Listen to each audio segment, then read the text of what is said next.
আসসালামু আলাইকুম প্রিয় দর্শক, দূরের এবং কাছের যে যেখান থেকে আমার ভিডিওটি দেখছো, আশা করছি সকলেই অনেক অনেক ভালো আছো।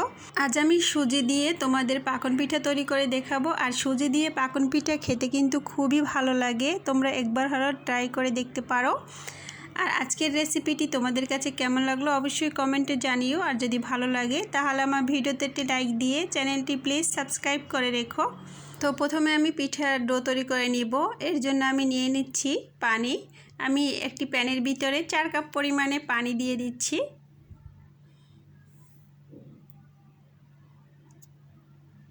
দিয়ে দিচ্ছি আমি হাফ কাপ পরিমাণে চিনি।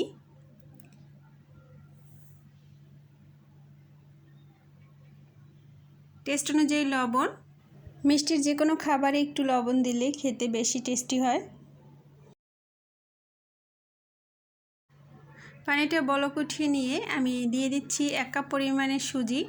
4 কাপ পানির জন্য 1 কাপ পরিমাণে সুজি দিয়ে দিচ্ছি। আর সুজিটা দেওয়ার সাথে সাথেই নেড়ে চেড়ে দিতে হবে, তা না হলে দলা পেকে যাবে। আর সুজিটা একটু নেড়ে চেড়ে নেওয়ার পরেই ঘন হয়ে যাবে, অনেক বেশি সময় লাগে না, 2-1 মিনিট সময়ের ভিতরেই সুজিটা রান্না হয়ে যায়। আর আমি সুজিটা খুব ভালোভাবে নেড়ে চেড়ে তারপরে একটু ঘন করে নিব,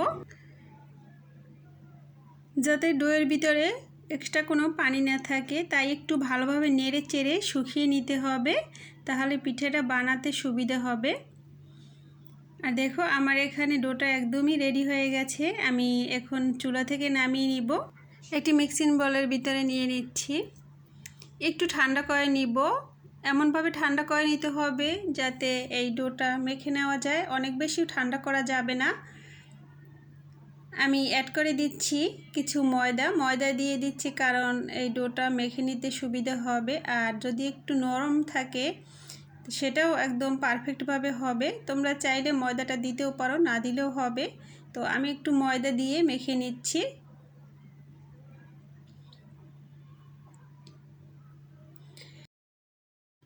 দেখো সুজির ডোটা একদম পারফেক্টভাবে হয়েছে। এখন আমি কিছুটা সুজি নিয়ে লেচির মতো তৈরি করে নিব। আর আমি একটু হাতে তেল লাগিয়ে নিয়েছি যাতে হাতের সাথে লেগে না যায়। এখন একটি ছুরি দিয়ে আমি ডিজাইন করে নিব। তোমরা চাইলে তোমাদের মতো করে ডিজাইন করে নিতে পারো। তবে আমার কাছে এভাবে ডিজাইন করতে মানে সহজ হয়, অল্প সময়ের ভিতরে পিঠাটা তৈরি হয়ে যাবে, তাই আমি আর কি এভাবে ডিজাইন করে নিচ্ছি। দেখো এই ডিজাইনটা কিন্তু খুবই সহজ আর দেখতেও খুবই সুন্দর লাগে, তাই আমি এভাবেই ডিজাইন করে নেই সব সময়।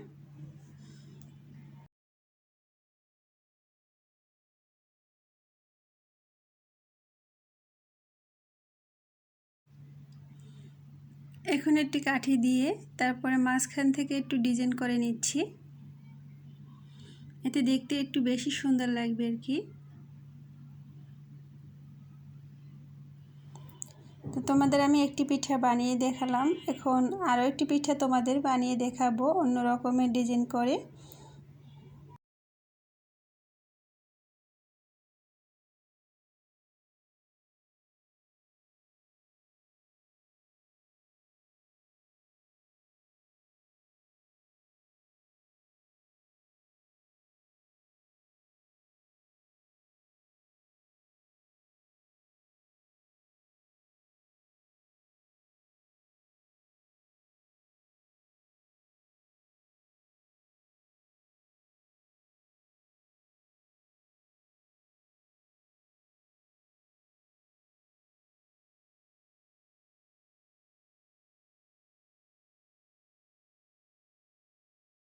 তোমাদের আমি আরও একটি পিঠা বানিয়ে দেখালাম, তোমাদের কাছে যে ডিজাইনটা বেশি ভালো লাগে তোমরা ওইভাবে বানাতে পারো।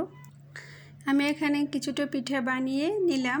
এখন এটি ফ্রাই প্যানের ভিতরে পরিমাণ মতো তেল দিয়ে তেলটাকে গরম করে নিয়েছি। আর আমি যে পিঠাগুলো তৈরি করে নিয়েছি সেগুলোকে দিয়ে প্রথমে যতগুলো পিঠা দেওয়া যায় আমি ততগুলো পিঠা দিয়েই ভেজে নিই। তেলটা ভালোভাবে গরম করে নিয়ে তারপরে চুলার আঁচটা মিডিয়ামে রেখে পিঠাগুলো ভেজে নিতে হবে, কারণ এই পিঠাটা যেহেতু সুজি দিয়ে তৈরি করা তাই অনেক বেশি জাল করে ভাজা যাবে না, তাহলে পিঠাগুলো ফেটে যাবে, দেখতে ভালো লাগবে না। তাই চুলার আঁচটা একটু মিডিয়ামে রেখে ভেজে নিতে হবে। পিঠের এক পাশ যখন হয়ে গেছে আমি উল্টিয়ে অপর পাশও ভেজে নিয়েছি। আর তোমরা চাইলে পিঠেটা লাল করে ভেজে নিতে পারো, আবার এভাবে একটু সাদা রেখে দিতে চাইলে তাও পারো। তাহলে একটু চুলার আঁচটা কমিয়ে ভেজে নিতে হবে। তো দেখো আমার এখানে সব পিঠেগুলো আমি ভেজে নিলাম। আমি এখানে লিকুইড দুধ নিয়েছি হাফ কেজি পরিমাণে, দিয়ে দিচ্ছি আমি হাফ কাপ পরিমাণে চিনি, আর দিয়ে দিচ্ছি আমি 2টো এলাচি। সুন্দর একটি ফ্লেভারের জন্য 2টো এলাচি দিয়ে দিয়েছি।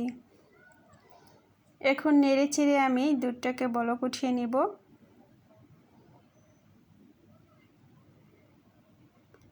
দেখো এখানে দুধটা একদমই জাল করা হয়ে গেছে। এখন চুলা থেকে নামিয়ে তারপরে একটু ঠান্ডা করে নিব। আমি এখন একটি চামচ দিয়ে পিঠের উপর দিয়ে দিচ্ছি। বন্ধুরা, আজকের রেসিপিটি তোমাদের কাছে কেমন লাগলো অবশ্যই কমেন্ট করে জানিও। আর যদি ভালো লাগে তাহলে আমার ভিডিওটি তোমাদের ফ্যামিলি ফ্রেন্ডদের সাথে শেয়ার করে দিও। সবাই ভালো থেকো, আল্লাহ হাফেজ।